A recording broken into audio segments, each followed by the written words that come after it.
Hey guys, today I wanted to talk about selling Japanese Pokemon cards, specifically running a Japanese Pokemon card business, especially because I feel like a lot of people don't realize when they're getting into it, or it's kind of overhyped or over the good things are overhyped while the bad things are kind of not really seen by people, or people haven't experienced it yet. But especially I want to talk about like the Japanese Pokemon card market as a whole, and as a new seller entering the Japanese Pokemon card market. So, as I've discussed previously in videos, Japanese Pokemon card business is very different from the English Pokemon card business. Selling Japanese Pokemon cards is a very low barrier to entry business. There are a sea of suppliers that are basically begging you to go and order with them. And if you are looking to find a supplier and you haven't found a supplier, it's extremely easy because you can just do a quick Google search and it's pretty damn easy to find a supplier. And these suppliers are constantly posting about trying to attract new customers. And if you do make a purchase with them, they're gonna constantly update you with new releases, price updates, price list, everything. Yet, as opposed to for if you're starting an English Pokemon card business, you are begging the distributor to give you an account, to give you an allocation, to give you product, to give you good pricing. It's such a different world, but uh, you can see with Japanese Pokemon cards that it basically is like almost perfect competition in economics, which is really why it's such a big problem for small firms. Because if you're a new person trying to enter the market and it's near perfect competition, there's so much supply because the supply is just plentiful. And the and really everyone has the same suppliers, right? Everyone has the same suppliers selling the same product. The only thing is that the pricing is not, firm and stuck. you know you can sell it, like, the market price is pretty fixed. If you sell above market, no one's gonna buy from you. Sell below market, no one's gonna buy from you. But the market price fluctuates a lot. But nevertheless, regardless, it's ruthless because there's so much competition.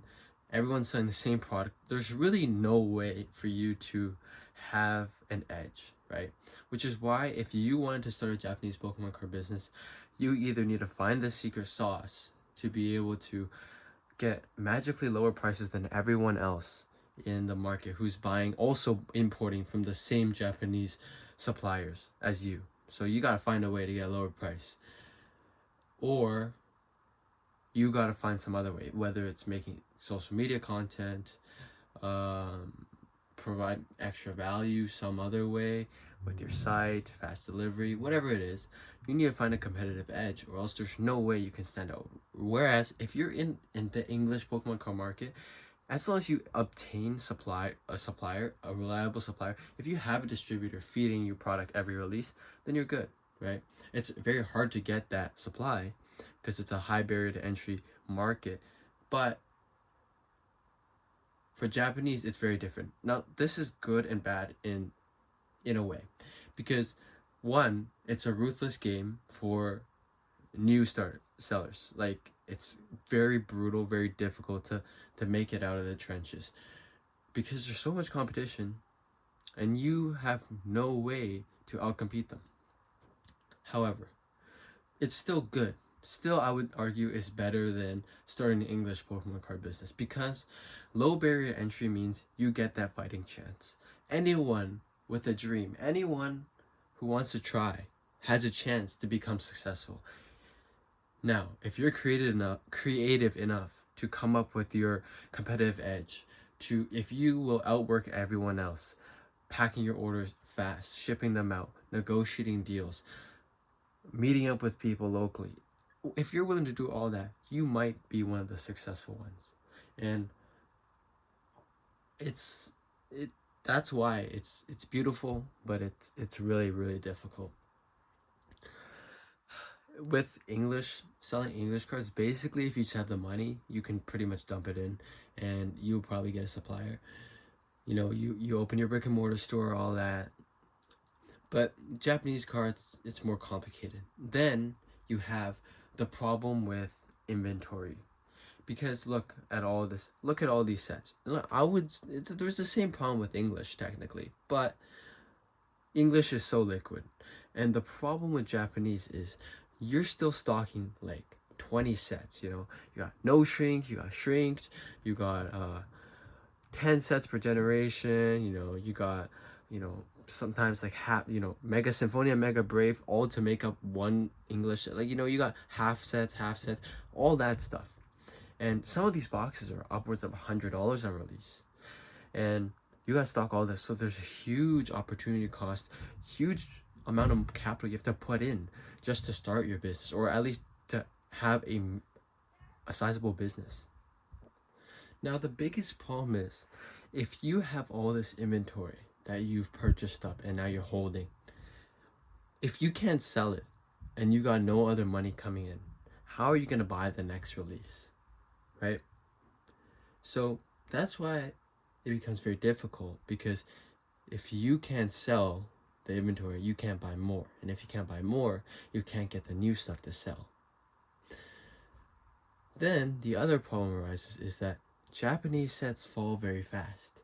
If you buy 50 boxes of the next new release and you don't sell it within the next week and a half, it's probably going to drop 10, 20, 30%.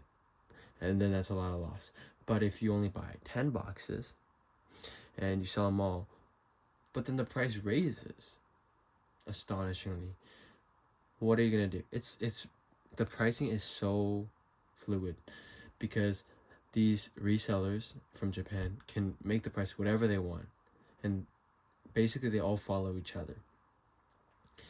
Kind of like, you know, any, like, it's kind of like they set the market price, because whatever, you know, they just all set the market price, and they all are roughly the same, within a couple hundred yen. So it's not like you can find any reliable seller selling it for far cheaper than another.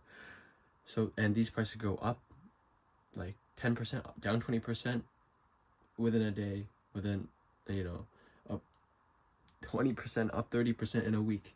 And you have no control over that, which is another huge difference between Japanese selling and English selling. Because if you're with a distributor and you're placing in pre-orders, that pre-order price will always be more or less the same. Yet with Japanese boxes, there's just so much risk.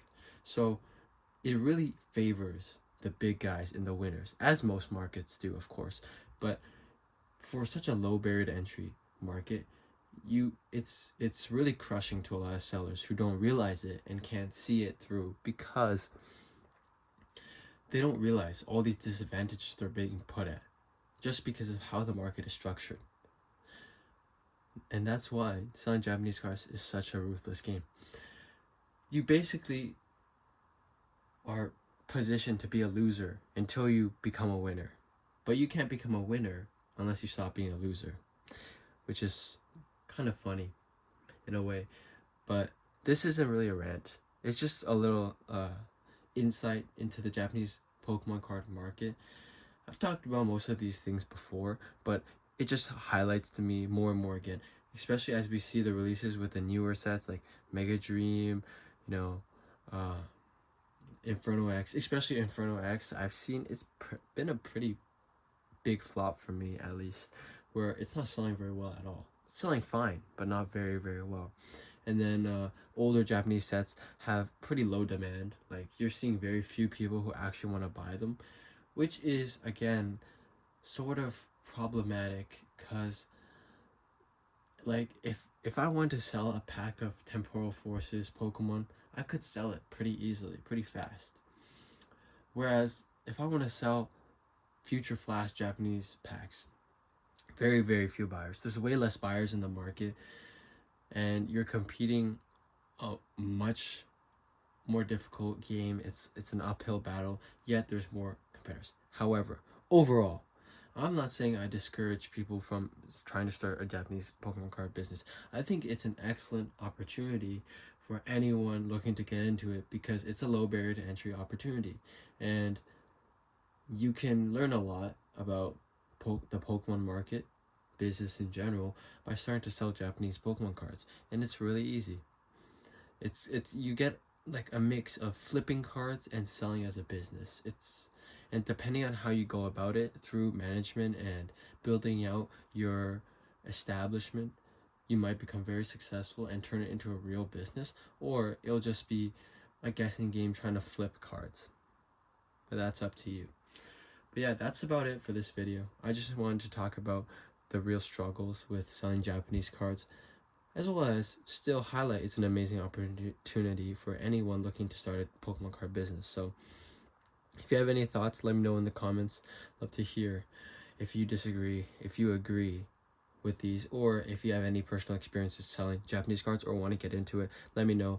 But that's gonna be it for this video. Subscribe to join the journey.